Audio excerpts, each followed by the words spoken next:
വയനാട്ടിൽ ഇനി ഒരു ചക്കയും പാഴായി പോകില്ല. കാർഷികോൽപാദക കമ്പനിയായ T Farm Wayanad producer company കർഷകരിൽ നിന്ന് ചക്ക സംഭരിച്ചു തുടങ്ങി.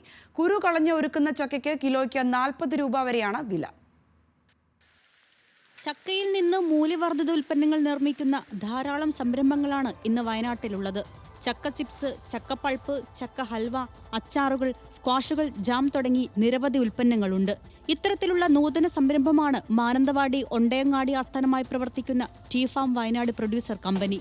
ചക്കയിൽ നിന്നുള്ള ഏറ്റവും വില കൂടിയ ഉൽപ്പന്നമായ വാക്വം ഫ്രൈ ഉണ്ടാക്കുന്നതിനുള്ള വരിക്കച്ചക്കപ്പഴമാണ് ടി ഫാം കർഷകരിൽ നിന്ന് ശേഖരിക്കുന്നത്. കുരു കളഞ്ഞൊരുക്കിയ 1 കിലോ വരിക്കച്ചക്കപ്പഴത്തിന് 40 രൂപ നൽകും.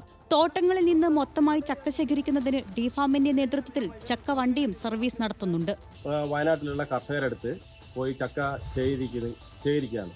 ഇപ്പം വയനാട്ടിൽ നമ്മളടുത്ത് ഈ വെറുതെ പ്ലാവിൽ നിന്ന് വീണ് പോകുന്ന ചക്ക സംസ്കരിച്ച് പഴുത്ത ചക്കയിൽ നിന്നും ചിപ്സ് ഉണ്ടാക്കുന്ന ഒരു യൂണിറ്റ് മാനന്തവാടി ടി ഫാം മാനന്തവാടിയിൽ തുടങ്ങിയിട്ടുണ്ട്. അവിടത്തേക്ക് വേണ്ടിയിട്ടുള്ള ചക്ക ശേഖരണാർത്ഥമാണ് ഞങ്ങളിപ്പോൾ വന്നിട്ടുള്ളത്.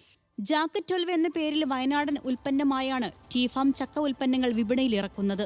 കൃഷി ചെയ്യാൻ നല്ല അധ്വാനമുള്ള നേന്ത്രക്കായയ്ക്ക് കിലോയ്ക്ക് 28 രൂപ വരെ മാത്രം വിപണി വിലയുള്ളപ്പോഴാണ് വരിക്കച്ചക്കപ്പഴം കിലോയ്ക്ക് 40 രൂപ നിരക്കിലെടുക്കുന്നത്. മാനന്തവാടി ഒണ്ടയങ്ങാടിയിൽ നിന്ന് ചക്കരത്തിൻ്റെ ആൾക്കാർ വന്നപ്പോൾ നമുക്ക് മനസ്സിന് സന്തോഷമുണ്ട്. കാരണം വെറുതെ തോട്ടത്തിൽ നശിച്ചു പോകില്ലല്ലോ. ഇക്കൊല്ലം അല്ലെങ്കിലും അടുത്ത കൊല്ലത്തേക്ക് എന്തെങ്കിലും വില കിട്ടുന്നുള്ളൊരു പ്രതീക്ഷ ഉണ്ടല്ലോ.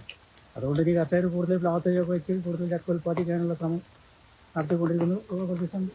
മഴക്കാലത്ത് മറ്റു വരുമാനങ്ങളില്ലാത്ത കർഷകർക്ക് വലിയൊരു വരുമാനമാർഗം കൂടിയാണിത്. ന്യൂസ് മലയാളം, വയനാട്.